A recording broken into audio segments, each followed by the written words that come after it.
Ginugunitan natin ngayong araw ang martyrdom ni St. John the Baptist.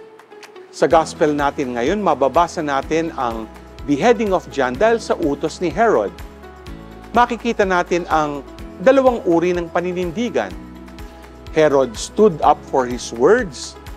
May isang salita siya, samantalang si John stood up for the truth. Walang takot niyang ipinahayag ang katotohanan. Kaya nga, meron tayong mga instances sa buhay na we stand for our words. Unfortunately, hindi all the time we are standing for the truth. Magandang tanungin din kung ano kaya ang naging reaction ng mga taong nakipiesta at nasaksiyang nasa platter ang ulo ni John. Marahil marami sa kanila ang nagulat. For sure, may mga nagsaya din sa kanila dahil ayaw nila kay John the Baptist. Ang martyrdom ni John should be a call for deep repentance for our sins to change and change for the better.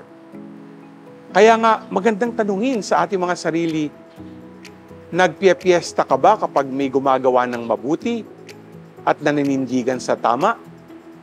Nagluluksa ka ba sa mga nagawang kasalanan dahil sa alam mo na mali ito? G ka ba?